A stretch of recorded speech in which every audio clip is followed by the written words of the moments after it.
नमस्कार, Byju's exam prep IAS Hindi platform पर आपका स्वागत है। दोस्तों, आज हम लोग 29 जनवरी 2023 के दैनिक क्विज की चर्चा करेंगे, जो कि आपके आगामी संघ लोक सेवा आयोग की प्रारंभिक परीक्षा के दृष्टिकोण से लाभदायक सिद्ध हो सकता है। तो आइए पहले प्रश्न की ओर चलते हैं। निम्नलिखित युग्मों पर विचार कीजिए। तो एक तरफ दिया गया है पारंपरिक नाट्य रूप और एक तरफ दिया गया है राज्य। दोस्तों, इस तरह के प्रश्न अक्सर आप लोगों की परीक्षाओं में आते हैं। तो यह मिलान करने को आता है। तो दिया गया है कि माच मध्य प्रदेश, सुमंग लीला असम, तमाशा महाराष्ट्र, थेरुकुथु केरल। तो इन चारों में आप लोगों को बताना है कि कौन से सुमेलित हैं। तो दोस्तों, ये जो माच है मालवा का प्रमुख लोक नाट्य रूप है। लोकमानस के प्रभावी मंच माच को उज्जैन में जन्म मिला। तो यानी माच क्या हो गया? मध्य प्रदेश, ये तो सही है। दूसरा है सुमंग लीला असम। दोस्तों, यह कथन असत्य हो जाता है। क्यों? क्योंकि इसी से संबंधित यहां पर आप देख सकते हैं खबर आई हुई है इंडियन एक्सप्रेस में कि Sumang Lila is traditional form of theatre in Manipur, न कि असम। तो ऐसे में दूसरा कथन असत्य हो जाता है। दोस्तों, सुमंग लीला मणिपुर में रंगमंच का एक पारंपरिक रूप है और महिला कलाकारों की भूमिकाएं सभी पुरुष अभिनेताओं द्वारा निभाई जाती है। महिला थिएटर समूहों के मामले में पुरुष पात्रों को महिला कलाकारों द्वारा निभाया जाता है। तो दोस्तों, यह ध्यान रखेंगे। तीसरा है तमाशा, यह महाराष्ट्र, ये तो आपको पता ही होगा। चौथा है थेरुकुथु, यह भी सुमेलित नहीं है, यह ध्यान रखेंगे, यह तमिलनाडु का नाट्य रूप है। तब ऐसे में पहला और तीसरा सुमेलित है, तो यानी केवल दो युग्म सुमेलित हैं, तो उत्तर बी होगा। तो इससे संबंधित मैंने बताया ही कि सुमंग लीला अपनी नुपी छवि, इसमें क्या होता है कि महिलाओं की भूमिका निभाने वाला पुरुष कलाकार होता है। तो उसी से संबंधित यह दिया गया है। और यहाँ पर और भी देख सकते हैं कुछ, यह मैंने स्टेट का दिया है। जैसे आपने देखा होगा यक्षगान कर्नाटका, थेरुकुथु तमिलनाडु है, ना कि केरल है। इसी तरह से देख सकते हैं थय्यम यानी कलियट्टम केरल का है, मजिएट्टू केरल का है, कृष्णाट्टम केरल का है। इसी तरह दशावतार कोंकण कोस्ट, कोंकण कोस्ट कहाँ पर है? इसे कोंकण तट कहते हैं कि नहीं? तो यहाँ पर है। इस तरह से बंगाल उड़ीसा में भावना है। अब बढ़ते हैं दूसरे महत्वपूर्ण प्रश्न की ओर। निम्नलिखित कथनों पर विचार कीजिए। हजारीबाग वन्य जीव अभ्यारण्य बिहार राज्य में स्थित है। दोस्तों, क्या यह कथन सत्य है? तो दोस्तों, यह झारखंड में अवस्थित है। पहले झारखंड बिहार का ही भाग हुआ करता था, लेकिन 15 नवंबर वर्ष 2000 को झारखंड बिहार से अलग हो गया। तो इस तरह से यह हजारीबाग वन्यजीव अभ्यारण्य अब झारखंड में स्थित है। तो पहला कथन असत्य हो जाता है। दूसरा है कि वन्यजीव अभ्यारण्य में मानव गतिविधियों की अनुमति नहीं होती है। दोस्तों, यह भी कथन असत्य है, क्योंकि वन्य जीव अभ्यारण्य में मानव गतिविधियों की अनुमति होती है।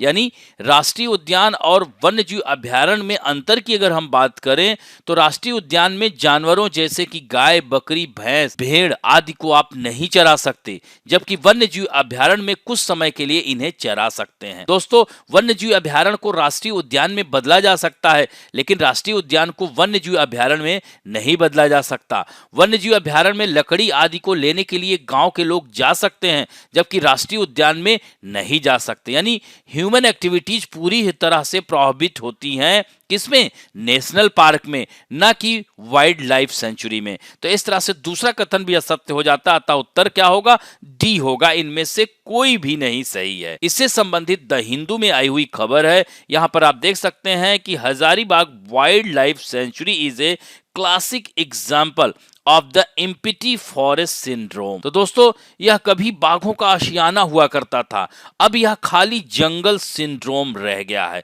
तो दोस्तों, यहां पर आप देख सकते हैं थोड़ा सा हमने नेशनल पार्क और वाइल्ड लाइफ सेंचुरी के बारे में अंतर दिया है, तो इसे भी आप लोग जरूर देखिएगा। अब बढ़ते हैं तीसरे महत्वपूर्ण प्रश्न की ओर। निम्नलिखित युग्मों में कौन सा से सुमेलित हैं?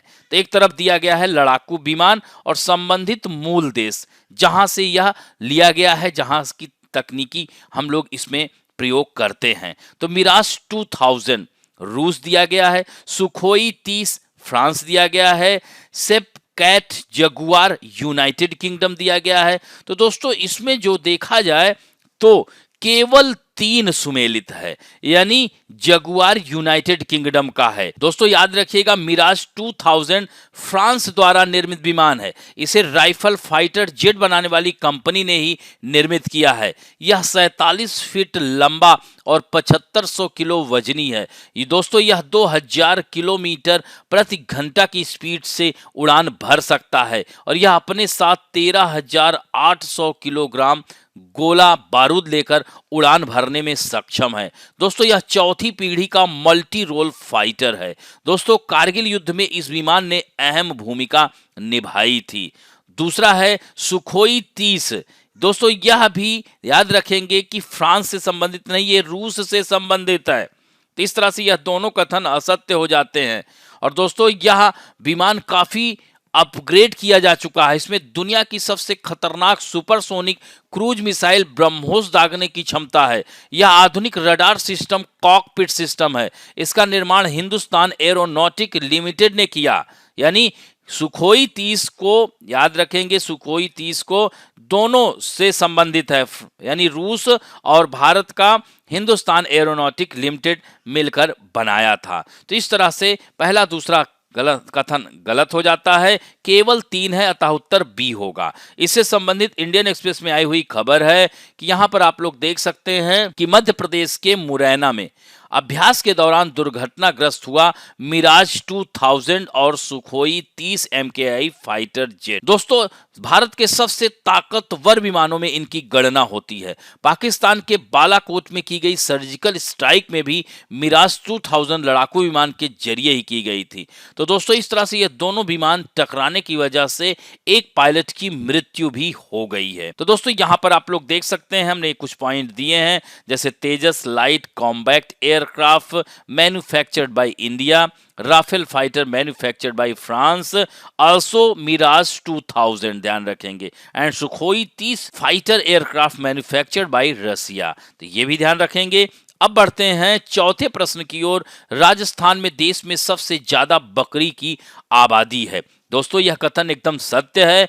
दूसरा है, इसका जो तर्क है कि राजस्थान में मरुस्थलीय क्षेत्रों में वृद्धि के साथ लोगों ने कृषि और पशुपालन से हटकर बकरी पालन को अपनाया, क्योंकि बकरियां विपरीत वातावरण में भी जीवित रह सकती हैं। यह इसका सही तर्क दे रहा है, अतः उत्तर ए होगा। यानी ए तथा आर दोनों अलग अलग तौर पर सत्य हैं तथा आर ए की सही व्याख्या है। तो दोस्तों यहां पर आप लोग देख सकते हैं कि domestic goat as a drug factory, यानी घरेलू बकरी एक दवा कारखाने के रूप में प्रयोग किया जा सकता है। तो दोस्तों यहां पर आप देख सकते हैं कि फूड एंड एग्रीकल्चर ऑर्गेनाइजेशन ने एस्टिमेट किया है कि world has 830 million goats belonging to about 1000 breeds, यानी तो दोस्तों इसकी करीब 1000 नस्लें पाई जाती हैं पूरे विश्व में और 830 मिलियन आबादी है पूरे विश्व में बकरियों की, जिसमें से भारत में 150 मिलियन और करीब 20 प्रमुख प्रजातियां पाई जाती हैं। और Rajasthan has most number of goats, the Marwari goat found here, यानी मारवाड़ी गोट जो है राजस्थान में पाई जाती है। इसी तरह से कर्नाटका में उस्मानाबादी पाई जाती है। इसी तरह से मालाबारी, यानी केरल का मालाबार तट है, यह आपने देखा होगा, तो यह आल्सो कॉल्ड, इसको तेलीचेरी कहते हैं, नॉर्थ केरला में पाई जाती है मालाबारी। इसी तरह से ईस्ट इंडियन ब्लैक बंगाल गोट, तो यहां पर आप देख सकते हैं यह पाई जाती है। तो यह विभिन्न प्रकार की प्रजातियां हमारे देश में पाई जाती हैं। और दोस्तों इसे गरीब आदमी की गाय कहा जाता है, द पुअर मैन्स काऊ इसे कहते हैं, और ये बड़ी किफायती होती है। दोस्तों यहाँ पर आप लोग देख सकते हैं जमुना पारी गोट उत्तर प्रदेश में पाई जाती है। और दोस्तों यह 8 महीने के स्तनपान में करीब 300 किलोग्राम तक दूध दे देती है। और दोस्तों इन बकरियों से औषधि का निर्माण, पहली सफलता यहाँ पर देख सकते हैं, the first success came with eighteen के साथ मिली, जो बकरी से उत्पादित एंटी थ्रोम्बिन थर्ड मॉलिक्यूल, इसका नाम लिया गया है। तो दोस्तों यह एक बकरी मानव रक्त के 90,000 यूनिट से प्राप्त होने वाले रक्त के बराबर एंटी थ्रोम्बिन का उत्पादन कर सकती है। इसी तरह से दोस्तों मोनोक्लोनल एंटीबॉडी का उत्पादन बकरियों को दवा कारखानों के रूप में किया जाएगा। तो आप देख सकते हैं कि यह कितनी किफायती होती हैं। आप देख सकते हैं कि डेंगू के समय में भी बकरियों का दूध की मांग बहुत ज्यादा बढ़ जाती है। तो दोस्तों इस तरह से यहाँ पर आप लोग देख सकते हैं हमने आंकड़े दिए हैं। अब बढ़ते हैं 2007 में आया हुआ प्रश्न है, निम्नलिखित कथनों पर विचार कीजिए।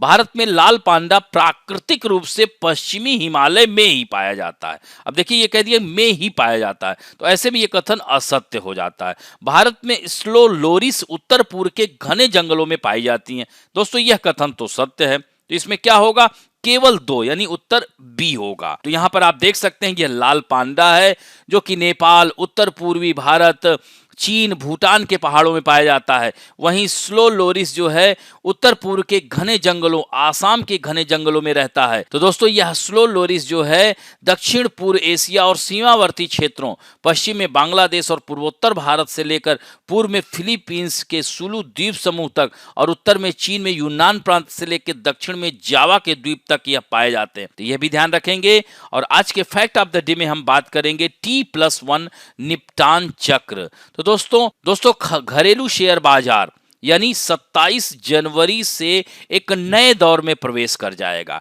इसमें अंतिम सूची में शामिल बड़ी कंपनियों के शेयर को खरीद बिक्री का निपटान सौदा होने के एक दिन बाद ही हो जाएगा, यानी इसे ही T+1 कहा जाएगा। यानी इसमें ग्राहकों के लिए मार्जिन जरूरतें कम होंगी और नगदी बढ़ेगी, इससे खुदरा निवेश भी बढ़ेगा।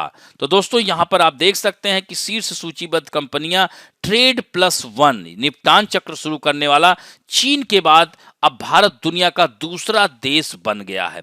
तो दोस्तों यह T+1 है क्या, तो T+1 यानी Trade+1, इसका मतलब हुआ, इसका यह बताता है कि बाजार में व्यापार संबंधित सौदों का निपटान कारोबार के बाद एक दिन के भीतर ही हो जाएगा, यानी एक दिन के अंदर ही हो जाएगा। यानी अब तक घरेलू शेयर बाजार में खरीद बिक्री का निपटान सौदे के बाद 2 कामकाजी दिवस यानी T+2 में होता है। तो शेयर बाजार नेशनल स्टॉक एक्सचेंज और BSE ने नवंबर 2021 के संयुक्त बयान में कहा था कि वे चरणबद्ध तरीके से T+1 निपटान व्यवस्था शुरू करेंगे और इसकी शुरुआत 25 फरवरी 2022 से हुई। शुरू में बाजार मूल्यांकन के लिहाज से नीचे की 100 कंपनियां इस व्यवस्था में शामिल हुई।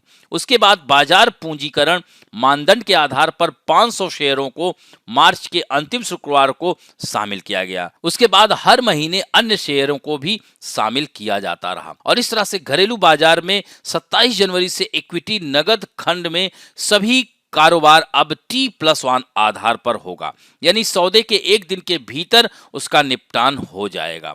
दोस्तों शेयर ब्रोकर कंपनी जीरोधा की वेबसाइट पर उपलब्ध जानकारी के अनुसार ETF जिसे exchange traded fund, bond, real estate निवेश ट्रस्ट रीट और बुनियादी ढांचा निवेश ट्रस्ट इनविट समेत प्रतिभूतियों की अंतिम सूची 27 जनवरी से T+1 निपटान व्यवस्था में जाएगी। यह पहली बार नहीं है जब भारतीय प्रतिभूति एवं विनिमय बोर्ड ने सौदा निपटान चक्र को कम करने के लिए कदम उठाया है। इससे पहले वर्ष 2002 में नियामक ने निपटान लगाने वाले समय को T+5 से घटाकर T+3 किया था।